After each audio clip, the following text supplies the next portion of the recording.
আসসালামু আলাইকুম। গ্রামীণ ফোন প্রেজেন্টস বিপিএল টকে সকলকে আমন্ত্রণ। এবারের বিপিএলে সবচেয়ে ইম্প্যাক্টফুল পারফরমেন্স করছেন খুশদিল শাহ।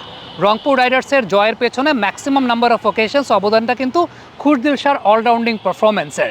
এখন পর্যন্ত এই টুর্নামেন্টে যে 9টা ম্যাচ খুশদিল শাহ খেলেছেন, সেই 9টা ম্যাচের মধ্যে আপনি যদি ইম্প্যাক্ট পয়েন্ট চিন্তা করেন, ইএসপিএন ক্রিকইনফো যে ইম্প্যাক্ট পয়েন্ট দেয়, সেক্ষেত্রে তার পয়েন্টটা 737.7, বেশ ঈর্ষণীয় একটা পারফরমেন্স। কিন্তু সত্যিকারের অর্থে সাকিব আল হাসানের অভাব কতটুকু খুশদিল শাহ ঘোচাতে পারছেন, সেই প্রসঙ্গটা কিন্তু চলে আসবে। সেটা শুধুমাত্র রংপুর রাইডার্সের হয়ে না, এই প্রসঙ্গটা আসবে এন্টায়ার টুর্নামেন্টের জৌলুসের জায়গা থেকে। এবং এই বিষয়টা আপনি একেবারে স্বীকার করতে বাধ্য যে সাকিব আল হাসানের অভাবটা আসলে কেউই ঘোচাতে পারবে না। হ্যাঁ, খুশদিল শাহ ভালো ইম্প্যাক্ট পারফরমেন্স করছেন, একটা জায়গা অন্তত তিনি সিকিউর করেছেন যে অলরাউন্ডিং পারফরমেন্সের কিছু বিষয় আমরা দেখতে পাচ্ছি। তবে সাকিবের অভাবটা এখন পর্যন্ত কেউই খোঁচাতে পারেননি, অদূর ভবিষ্যতে পারবেন বলেও আমার কাছে ব্যক্তিগতভাবে মনে হয় খুবই কঠিন একটা ব্যাপার। এখন এই যে ইম্প্যাক্ট পয়েন্টের কথা আমি বলছিলাম, যখন ইম্প্যাক্ট পয়েন্ট ইএসপিএন ক্রিকইনফো শুরু করেছিল, খুশদিল শাহ তো এখন পর্যন্ত 737.7।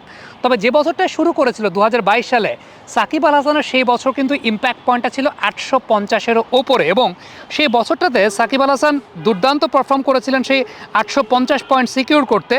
11 ম্যাচে সাকিব আল হাসান 16টা উইকেট নিয়েছিলেন এবং 284 রান করেছিলেন। ঠিক তার পরের বছরটা যদি আমরা চিন্তা করি, সে বছরে কিন্তু সাকিবের ইম্প্যাক্ট পয়েন্টটা ছিল 804, এবং সে বছরও সাকিব যেরকম পারফরমেন্স করেছিলেন 375 রানের পাশাপাশি উইকেট নিয়েছিলেন 10টি। গেল বছরটা অর্থাৎ 2024 সালে সাকিব স্ট্রাগল করছিলেন, তার চোখের সমস্যা নিয়ে স্ট্রাগল করছিলেন, ঠিকঠাক মতো ব্যাটিংয়ে মনোযোগ দিতে পারছিলেন না, ব্যাটিং পারফরমেন্সের জায়গাটা সাকিবের পারফরমেন্সটা সাকিবের মতো হচ্ছিল না। তারপরও সাকিবের ইম্প্যাক্ট পারফরমেন্সটা সবার চাইতে বেশি, এবং সেক্ষেত্রে ইম্প্যাক্ট পয়েন্টটা ছিল 706.9। চোখের ওই অবস্থাতেও 13 ম্যাচে 255 রান সাকিব করেছিলেন এবং তার নামের পাশে 17টা উইকেট ছিল। সো সাকিব আল হাসান চোখের সমস্যা নিয়ে স্ট্রাগল করেও তার ইম্প্যাক্ট পারফরমেন্সের জায়গাটা একটা বিপিএলের আসরে সবার চাইতে ওপরে। তাহলে আপনি একটু চিন্তা করে দেখেন, 2012-13 সময়ের যে সাকিব আল হাসান ছিলেন, তখন যদি ইএসপিএন ক্রিকইনফো এই ইম্প্যাক্ট সিস্টেমটা চালু করতো, তাহলে সাকিব আল হাসানের ইম্প্যাক্টটা আসলে কত থাকতো, যেটা আমরা হয়তো বা খুশদিল শাহ বলছি 737, এবং অবশ্যই এই বিপিএলে তিনি সবার সেরা। কিন্তু সাকিব যখন ধরেন ক্যারিয়ারের শেষের দিকে 2022 সালেও তার ইম্প্যাক্ট পয়েন্টটা ছিল 850, এবং আপনি 2012-13 দিকে যদি ফেরত যান, তাহলে সেক্ষেত্রে তার ইম্প্যাক্ট পয়েন্টটা হওয়ার কথা 900-র উপরে। তবে আমি সাকিবের এই ইম্প্যাক্ট পারফরমেন্সের জায়গাটাকে গ্লোরিফাই করতে চাই আরেকটু অন্যভাবে। ধরেন বল হাতে সাকিব আল হাসানকে যদি আপনি চিন্তা করেন, আমরা যদি একটু খেয়াল করে দেখি বিপিএলের মঞ্চে ওপেনারদেরকে সাকিব আল হাসান কতবার আউট করেছেন, একটু পরিসংখ্যানের পাতায় যদি খেয়াল করে দেখি, 98 ইনিংসে সাকিব আল হাসান ওপেনারদেরকে আউট করেছেন বিপিএলের মঞ্চে 50 বার। 50 বার ওপেনারদেরকে আউট করেছেন, তার ইকোনমি রেট 7.07, গড়টা হচ্ছে 19.7। অর্থাৎ আপনি এই জায়গাটা একটা বিষয় খেয়াল করে দেখবেন যে প্রতি 19 রানে সাকিব আল হাসান ওপেনারদের একটা করে উইকেট নিয়েছেন।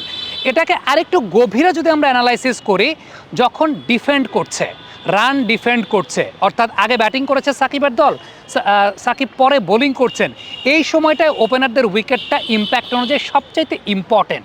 এই সময়টা যদি একটু লক্ষ্য করে দেখেন, তাহলে 63 ইনিংসে সাকিব আল হাসান 37টা উইকেট নিয়েছেন, 6.71 তার ইকোনমি রেট, এবং 17.1 হচ্ছে তার বোলিং অ্যাভারেজ। তার মানে যখন সাকিব আল হাসান পরে বোলিং করছেন, এই সময়টাতে 50টা উইকেটের মধ্যে 37টা উইকেট তিনি এই সময় নিয়েছেন ওপেনারদের।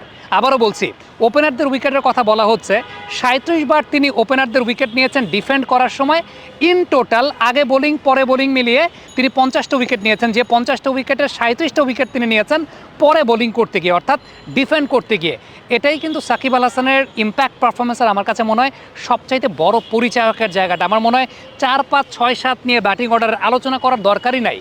ওপেনিংয়ে বোলিং সাকিব কখন করতে আসবেন ডিফেন্ড করার সময়, যখন রানটা কম ডিফেন্ড করতে হচ্ছে, তিনি ক্যাপ্টেন থাকেন বা তার ক্যাপ্টেন যেই থাকুন না কেন, তার উপরই ভরসা যে আলটিমেটলি ইনিশিয়ালি যদি একটা বা দুইটা উইকেট সাকিব আল হাসান নিয়ে দিতে পারেন, সেটা কিন্তু তার দলের জয়ের পথকে সুগম করে দেবে। এবং এক্স্যাক্টলি সাকিব আল হাসান সেই কাজটাই কিন্তু আলটিমেটলি করেছেন।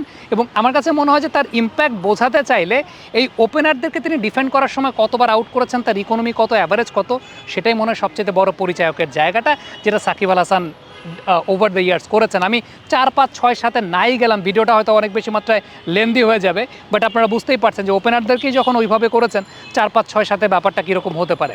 কমেন্ট বক্সে আপনাদের মন্তব্য মতামত জানতে চাই, এটাও জানতে চাই এই বিপিএলে সাকিব আল হাসানকে আপনি কতখানি মিস করছেন। Thank you.